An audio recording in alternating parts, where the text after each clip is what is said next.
Is going on? Welcome to the Cap Space Jam Awards Show. This isn't exactly what I was hoping to bring to you guys months ago. Of course, a lot of things were happening in my personal life. I believe I told some of you guys. I didn't say exactly what, but that's kind of stopped me in my tracks in terms of putting together something bigger. So I'm going to start a lot earlier this year so that way by next year we have a really nice production type of show.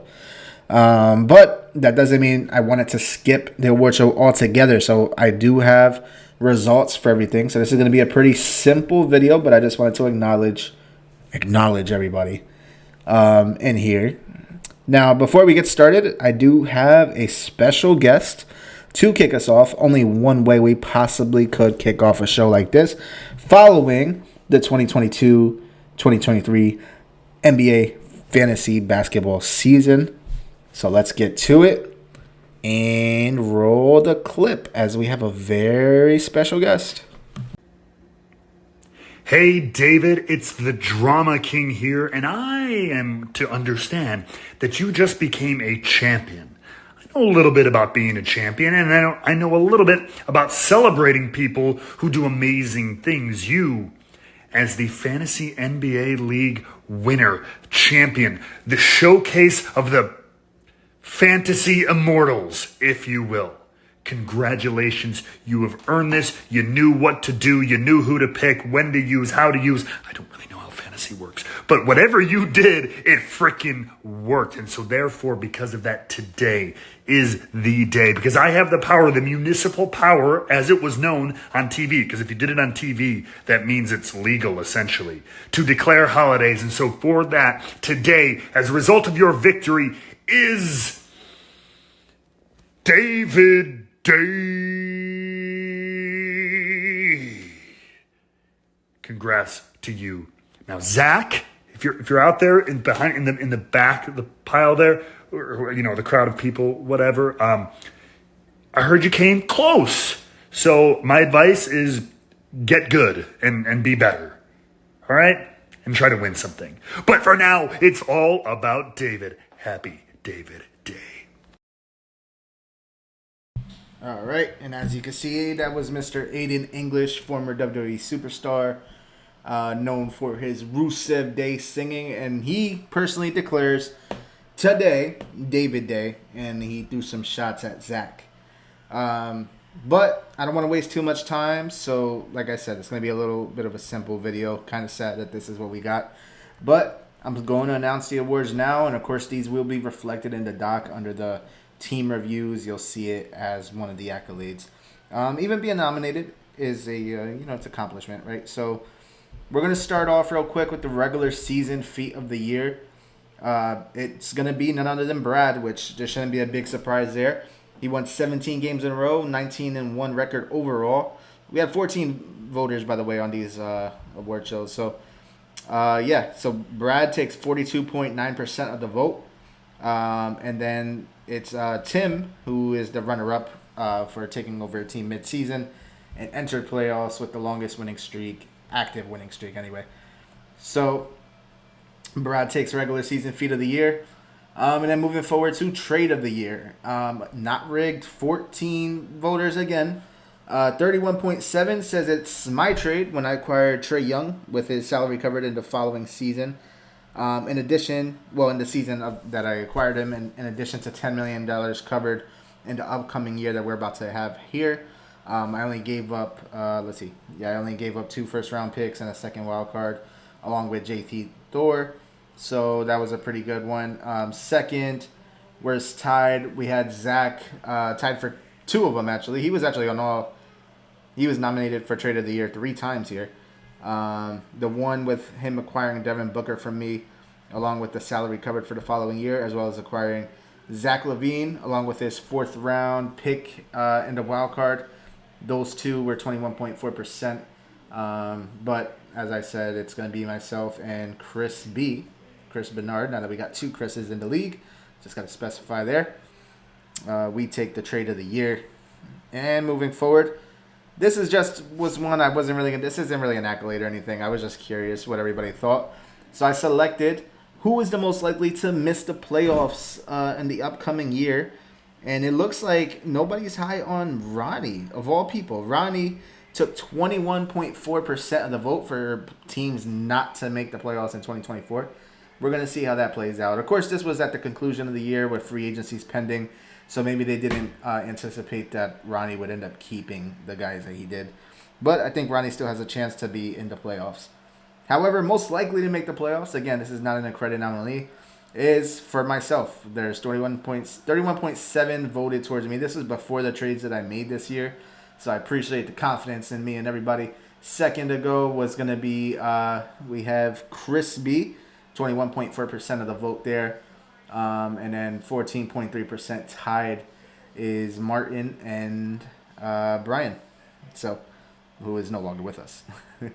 So, and then the trader of the year, overall trades, like major trades acquired throughout the year, for a whopping 42.9%, is going to go to Chris B. Of course, he acquired 14 total draft picks, including 7 first rounders over the next 3 years and 2 wildcard first rounders. He traded away Julius Randle, Zach LaVine, and Trae Young, but he received so many picks and is in perfect position to rebuild over the next couple of years. Second was tied with me acquiring Paolo Banchero, Jaden Ivey, Trae Young, and 2 first rounders. I was tied with I was just me, and then of course Zach for acquiring Julius Randle, Devin Booker, Jabari Smith, and Zach LaVine. He was the final on there. And to wrap it up, sorry again for not making this as dramatic of a video as I wanted to, but the most valuable owner of the league, to a surprise for some. And then finally, to win the most valuable owner award, it's going to go to Brad. He had a 19-1 season. He had the second most fantasy points, dominated, as we said earlier, winning 17 matchups. Unfortunately, wasn't able to capture the championship, but this is a regular season award. A runner-up, I thought, would have been David, in my opinion, but unfortunately, it looks like he didn't receive any first-place votes. The runner-up is going to be Zach. Zach had 21.4% of the runner-up votes. So, Brad is our most valuable owner. We have all our awards here, but finally, there's one last award, and that's the least valuable player of the league. And well, fortunately for the owner, he left the league, but his team still deserves what's about to happen now. So enjoy the rest of the video. Thank you all for watching, and I hope to have better overall shows and content, and I'm working on making that happen. So stay tuned with that, and good luck with the fantasy season upcoming. We will review the teams. That's going to be in a couple weeks. Thank you, guys. Have a good one. So, Scopey, since we're just here kind of chatting it up or whatever, so you know how Isaiah has his Cap Space Jam League or whatever? There's one specific team in this league that amazes me, all right? This team is called the Heatles. I believe it's the Heatles. Mistake me if I'm wrong. Return of the Heatles? Yes. This team, I kid you not, went 0-20 throughout the entire season. They didn't win a single game. Bruh, is that my Halo streak? That's the equivalent of me trying to play Rainbow Six Siege under the influence. That's the equivalent of me trying to play Rainbow Six Siege without influence. It's the equivalent of me trying to play Apex Legends on controller. Bro. Okay, so... Oh, God. Yeah, I did hear about this team. Because I guess Cap Space Jam League is a big thing, you know? But let me make this clear, right? I'm not a sports fan, and you know this, but the person watching this does not know this. I'm Scopey, and teams like Return of the Heatles are additional reasons why. First of all, I don't watch sports, okay? Secondly, why haven't they changed their name yet? The real Heatles would sell out stadiums. Meanwhile, tickets to Return of the Heatles should probably automatically refund people with a commission bonus. Third, Did you say a commission bonus? yes, that is how bad they have been in the season. They should offer commission for refunds. Okay, groundbreaking technology gotta right be there. $5. Gotta be $5. Not even that, bro. That's like that's might Give them makes me 15 working for because 30 it's minutes. probably in an expensive city, and the food is probably crazy expensive. Oh my god. Third, right? The third thing is this would be something if it was against the Undertaker and the WWE, you know, going 0-20 against Undertaker. Hey, if you get to fight that man 20 times consecutively each year, or you know, each time he makes an appearance at WrestleMania, that's something, right? But sadly, they have a different Undertaker handling their career after their recent season. This team was treated to the equivalent of a single mom looking for 3 new stepdads. Dang, dude, dang, baby mama drama. This is like, oh god, it's like if I was a Return of the Heatles fan, I would immediately, instead of going to one of their games, I would go watch a preschool T-ball game. Bruh. Actually, if it came down to it, of me being forced to make a decision, right? It's like the red and blue pills, right? It's like red pill, you go to a Return of the Heatles game. Blue pill, you go to a high school, like, I don't know, junior baseball game where the adults take things way too seriously and rage out on everyone, and the coaches too. I would probably choose the high school game. It's funny because that actually happens. I know, man. I know. I used to, you know, set the fields up and stuff. I know how to. Oh my god. Tell me how we got a wealthy Cap Space Jam league being roasted on a show named Cap Space Jam where none of us make any money. Make it make sense. Let me just point something out real quick. The only half decent player on this team is Luka Doncic. He's the only half. How do you not feed him the ball through every single game? If you give him the ball, he's gonna play it in the net. He's the only person that you need on the court. But they still manage to lose every single game. How does that happen, bro? If Stephen A. Smith was looking at these records right here that I'm looking at currently, he would be fuming right now. He'd be exploding. With his This dude would be going off harder than like anything that has to do with like a referee botch in sports. Oh, seeing this team go 0-20 is the equivalent of the umpire ejecting a pitcher for throwing a ball. Is it also like the refs and most football games these days where they're just like, you know, this is rigged. This game's rigged. This makes me feel like every time I watch a wrestling match, I'm terrified that a ref bump is going to happen, and then a ref bump does happen. Oh. That's how disappointed I am by this team. This is like watching the Bloodline take a false finish of some sort or have a distraction finish for a whole year back to back. This is like watching Roman Reigns. This is like watching Roman Reigns retain the Universal Championship at every single pay-per-view for the past 2 years. It gets so repetitive and disappointing, and it sucks. Right, but they don't share this thing with WWE, right? I mean, this team has had 3 owners within 1 year. My dude, that's almost the same amount of father figures I've had in sophomore year. Seems like we both have daddy issues, man. That means the average coach, the coach averaged around 6.33 consecutive games.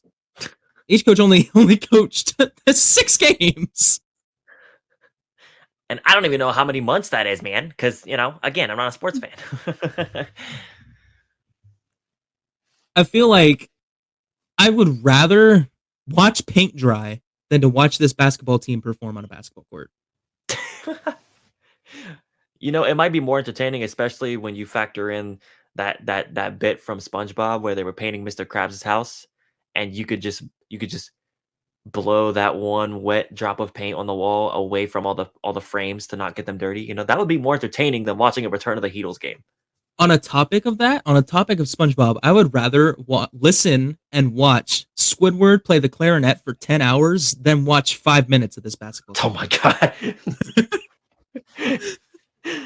Dang. So the sad thing about it is, this is like that one woman who has kids with 3 different dudes after I'm having some fun era, but she's actually having fun in her 30s because she's been locked down to one person in her teens, right. And none of the men want anything to do with her or child support, so they pieced out.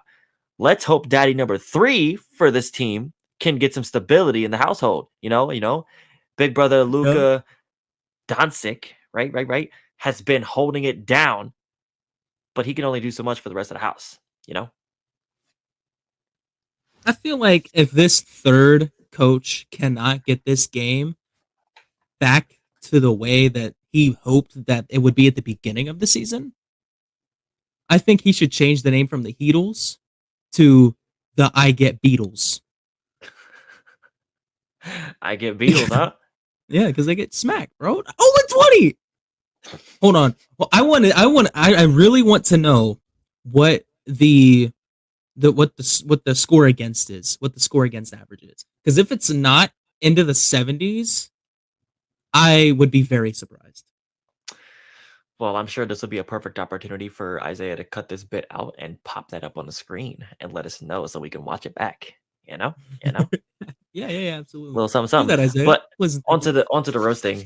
Well, continuing the roasting. It seems like so far, I mean, the current owner seems to have some promise from what I've heard.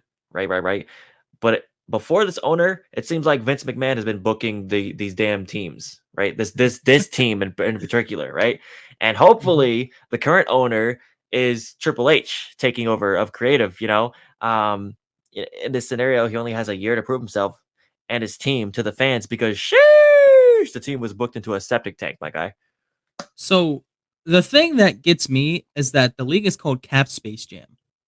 And I want to know, I don't quite remember what the cap space was for each team, but if it was, why did you spend every single dollar on Luka and nobody else? That has got to be the stupidest management decision I've ever seen. Vince McMahon, Dumbest. Bro. Vince McMahon booking. No. That's Vince McMahon senior booking right there. Well, this is WWF. All right. Come on, man. Nah, it's more like WTF. Okay. It just goes to show. That even if you're the best, in Luka's case, your environment still holds you down from success. And I'm pretty sure most of us watching this can relate to that, right? There's a saying that goes, mess with the best and die like the rest. But the dead wish to rest because the best isn't the best, which is honestly quite the darn kick in the balls, you know what I'm saying? To everyone, if you ask me, Yeah. For me, there's 3 things guaranteed in life. All right, death, taxes, and the fact that the return of the Heatles are never going to win an NBA game. Those are the 3 things guaranteed in life. They're never going to win a game. Never. I mean, will they have a Royal Sports family member return to steal the show, and then have the whole crowd going, whoa, or will it just be continuously heartbreak after heartbreak after heartbreak with no kids for the rest of their careers? I don't think heartbreak is the right word to describe it as. I think the right word to describe it as is continuously being more and more disappointed after every single game. I mean, for Luka Doncic, for Luka Doncic fans, I'm pretty sure that'd be heartbreak. That's heartbreak. Shawn Michaels stuff. You know what I'm saying? Can Marty do it, or is he just some guy who gets metaphorically super kicked at a barbershop through the window? Huh? Is he a rockin' rocker? Huh?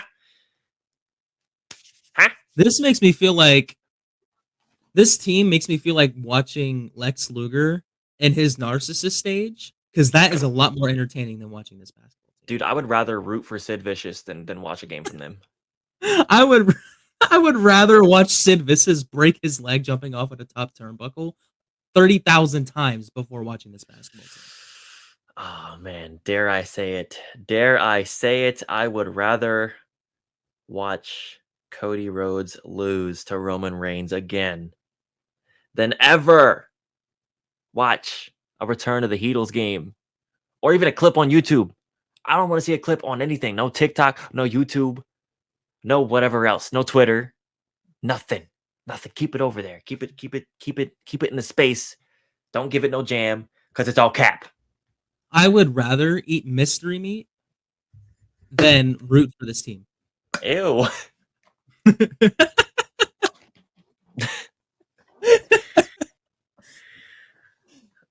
Wait, what? Huh? Isaiah's telling me I can't spend any more time guessing this team, I guess. What? I've already gone over the limit? Roki, too? We had a limit. Really? I thought we had a limit. Do we have a limit? Well, you know what? Yeah, I'd have spent more time on teams that aren't too trash, too, man. I get you. All right. Ladies and gentlemen, and my non-binarians, may the force be with you, and may the force be with Team Return of the Heatles, because they definitely need it. They really do. I'm rooting for them to come back next season bigger, better, stronger, faster, harder than ever. But as for this season, I only have 3 words for you. You absolutely suck. Yes, and as you see at the bottom of the screen, not so breaking news. Return of the Heatles finally wins something. The award for being the worst in the Cap Space Jam League. Who knew? Who knew? Congratulations. Get off my screen. All right. Ladies and gentlemen, this has been Roki and Scopes. Thank you, guys. Yes, sir. I'll do my own outro. Thank you. Thank you, sir. This is Mr. Scopey. And that right there is the boy Roki. And we clocking out because you already know. We done said it. Well, follow me on Twitch. We spent too much time talking about this trash team. You know? Yeah, it's gone 15 minutes. Damn, I think we outdid ourselves. Hopefully, man. Hopefully. I hope we outdid ourselves. Cut this part out, Isaiah. Don't keep this in. If you keep it in, I'm suing you. Yeah, copyright infringement. That's right. Yeah. Now we has to